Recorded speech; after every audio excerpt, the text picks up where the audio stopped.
सभी जिलेवासियों को दीपावली की हार्दिक शुभकामनाएं। आइए जानते हैं आज के प्रमुख अंतर्राष्ट्रीय खबरों को। उससे पहले एक नजर आज की हेडलाइंस पर। जल्दी शादी करिए, हम इंतजार कर रहे हैं। पुरानी दिल्ली में राहुल गांधी से किसने की ये खास गुजारिश। सियाचिन से लेकर कारगिल तक पीएम मोदी ने ऐसे मनाई दीपावली।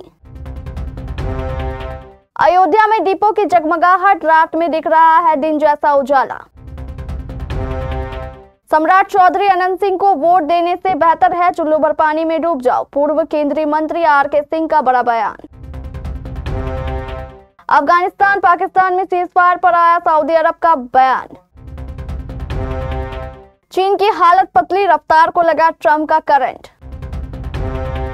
सोने ने लगा दी लंका, ज्वेलर्स का धंधा चौपट। आयुष्मान ने ली रश्मिका से 50% ज्यादा फीस। आयुष्मान ने ली रश्मिका मंडाना से ज्यादा फीस। और पाकिस्तान के लिए 39 साल के इस स्पिनर ने किया टेस्ट डेब्यू। पुरानी दिल्ली के एक मशहूर मिठाई दुकान के मालिक ने कांग्रेस के पूर्व अध्यक्ष राहुल गांधी से दीपावली के अवसर पर मुलाकात के दौरान कहा कि वह उनके परिवार की कई पीढ़ियों को अपनी मिष्ठान सेवा उपलब्ध करा चुके हैं और अब वह उनकी शादी का इंतजार कर रहे हैं। मिठाई दुकान के मालिक ने कहा कि राहुल गांधी को जल्द शादी करनी चाहिए। राहुल गांधी वे दीपावली के अवसर पर घंटे वाला मिठाई की दुकान पर पहुंचे थे, जहां उन्होंने कुछ मिठाइयां बनाने में अपना हाथ भी आजमाया। राहुल गांधी ने इसका वीडियो सोमवार को अपने YouTube चैनल पर भी पोस्ट किया है। इस वीडियो में मिठाई की दुकान के मालिक ये कहते हुए दिखाई दे रहे हैं कि हमने आपके नाना, दादी, पापा और दीदी को सर्व किया है, बस अब एक चीज का इंतजार है। आपसे गुजारिश है कि जल्द शादी करिए। आपकी शादी का इंतजार है, सबसे पहले आप शादी करिए, उसकी मिठाई भी आप हमसे लीजिए, हम उसका इंतजार कर रहे हैं। प्रधानमंत्री नरेंद्र मोदी ने भारत की सेना के साथ दिवाली मनाने की अपनी परंपरा जारी रखी है। उन्होंने इस साल भी रोशनी का त्योहार सोमवार को गोवा और कारवार के तटों पर INS विक्रांत पर नेवी के जवानों के साथ मनाया। सियाचिन के माइनस तापमान से लेकर जैसलमेर के रेगिस्तान तक सबसे मुश्किल इलाकों में तैनात सैनिकों से प्रधानमंत्री का मिलना एकता की मिसाल बन गया। पीएम मोदी ने 31 अक्टूबर 2024 को गुजरात के कच्छ के सर क्रीक इलाके में लक्की नाला में भारत पाक बॉर्डर के पास border security force, army, navy और एयरफोर्स के जवानों के साथ दीपावली मनाई। उन्होंने क्रीक इलाके में एक बॉर्डर आउटपोस्ट का दौरा किया और सिक्योरिटी जवानों को मिठाई बांटी। राम मंदिर में प्रभु राम विराजमान हो चुके हैं। प्रभु राम के साथ राजा राम के विराजमान होने के बाद यह पहला दीपावली है जिसके मौके पर राम मंदिर परिसर को पूरी भव्यता के साथ सजाया गया है। रात में भी दिन जैसी रोशनी राम मंदिर में नजर आ रही है। रंग बिरंगी लाइट राम भक्तों को मोहित कर रही है। धार्मिक मान्यता के अनुसार जब लंका पर विजय प्राप्त करने के बाद प्रभु राम अयोध्या पहुंचे थे, अयोध्या वासियों ने दीपमाला जलाकर प्रभु राम का स्वागत किया था। कुछ वैसा ही नजारा अयोध्या के राम मंदिर में देखने को मिला, जहाँ राम मंदिर परिसर को अद्भुत और अलौकिक लाइट, कई कुंडल फूलों से सजाया गया। भाजपा के वरिष्ठ नेता और पूर्व केंद्रीय मंत्री आरके सिंह ने एक वीडियो जारी कर सियासी हलचल मचा दी है। आरके सिंह ने फेसबुक पर एक वीडियो पोस्ट करते हुए कहा कि सम्राट चौधरी और अनंत सिंह जैसे लोगों को वोट देने से अच्छा है कि चुल्लू भर पानी में डूब मर जाए।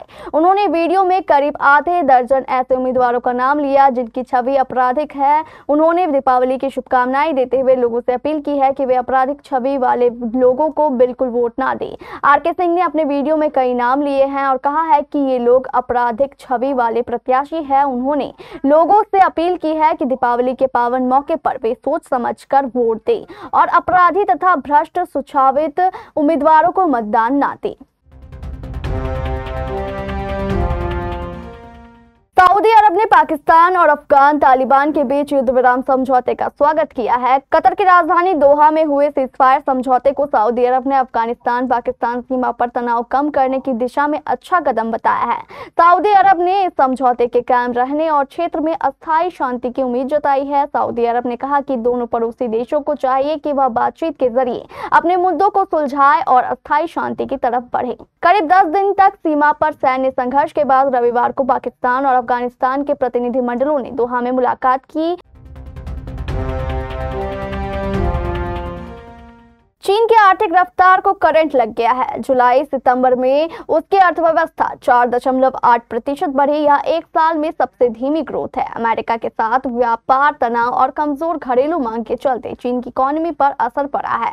इसे आगे और नुकसान उठाना पड़ सकता है। अमेरिकी राष्ट्रपति डोनाल्ड ट्रंप ने नवंबर से उस पर 100% टैरिफ लगाने की धमकी दी है। निर्यात पर जरूरत से ज्यादा निर्भरता इस सवाल को भी उठाती है कि क्या बीजिंग लंबी अवधि के टिकाऊ ग्रोथ को बढ़ावा देने के लिए महत्वपूर्ण नीतिगत चुनौतियों से निपटने को तैयार है। चीन के उलट भारत ने अपनी इकोनॉमिक ग्रोथ से दुनिया को चौंका रखा है। वित्त वर्ष 2025-26 की पहली तिमाही में उसने 7.8% की ताबड़तोड़ तेजी दर्ज की। यही कारण है कि दुनिया उसे ग्लोबल ग्रोथ के इंजन के तौर पर देख रही है। चीन के J-10C लड़ाकू विमानों की वैश्विक बाजार में मांग बढ़ती दिख रही है। चीन ने अभी तक J-10 सिर्फ पाकिस्तान को ही दिया है, लेकिन अब कुछ और देश इस जेट को खरीदना चाहते हैं। इस चीनी जेट में दिलचस्पी जताने वाले देश बांग्लादेश और इंडोनेशिया है। दोनों देशों ने आधिकारिक तौर पर J-10 खरीदने की प्रतिबद्धता जताई है। यह aviation industry corporation of China का सिंगल इंजन वाला बहुउद्देशीय लड़ाकू विमान है। इस जेट को लेकर बड़ी दुनिया की दिलचस्पी के पीछे ऑपरेशन सिंदूर के बाद पाकिस्तान और चीन की ओर चलाए गए प्रोपेगेंडा को अहम वजह माना जा रहा है।